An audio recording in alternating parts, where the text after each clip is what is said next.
Here's a drum lesson with some ideas for your left hand to try and kind of branch out and use your left hand to create some like bigger sounding rhythms. I'm going to do it all on the cowbell so you can really hear it, but it sounds great even if you're just doing it as ghost notes on the snare drum as well, but you can just hear it a lot better with this clunky, rusty... How long have I had this?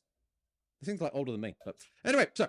but one thing you can try and do when you're grooving is just try and play a one-handed groove. So normally when you groove, it's 1 and 2. Your right hand, your left hand's playing the snare drum on 2 and 4. Try and do the same thing with your left hand, not in it. So 1 and right hand coming down to the snare. You see that then opens up the left hand. And you can't quite tell that you're playing one-handed because when you play a snare and a hi-hat together, snare drum's louder than the hi-hat anyway. So when you play this kind of groove, you don't kind of miss that hi-hat note. It's similar to when you're playing a two-handed hi-hat groove. Even though your right hand's just playing the snare and there's no hi-hat,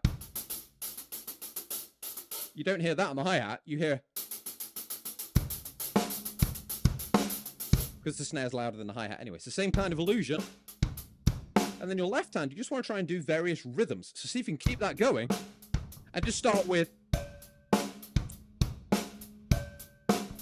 and then you could try and do some like doubles.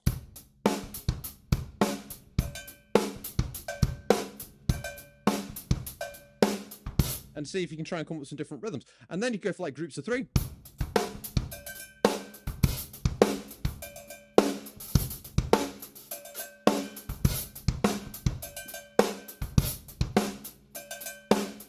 And then just go for various rhythms in different places. Think of like melodies, like... and try and do that as you play the groove.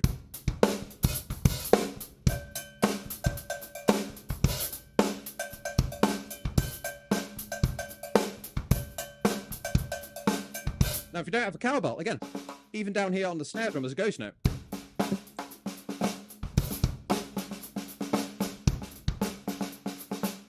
You can see that really builds up your left-hand ghost note technique so that when you do just keep your right hand here playing vanilla hi-hats,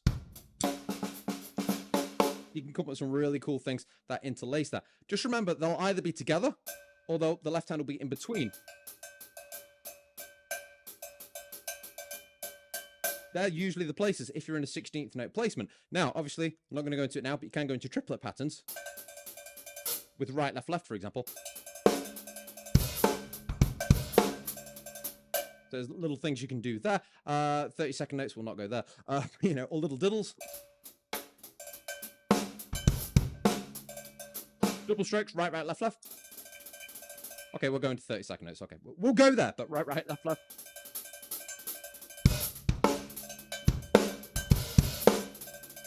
If you play two-handed hi-hat grooves,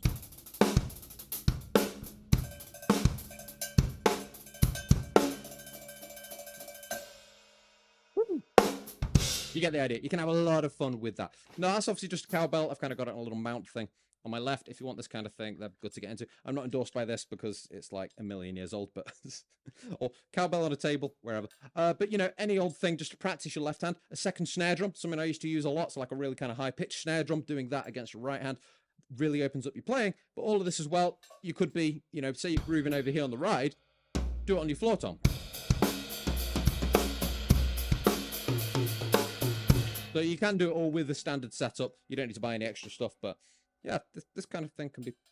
look at that. Rawr. Anyway, you guys have a fantastic week. I hope that's given you a few little ideas for stuff that you can do. And yeah, I'll see you for the next lesson soon.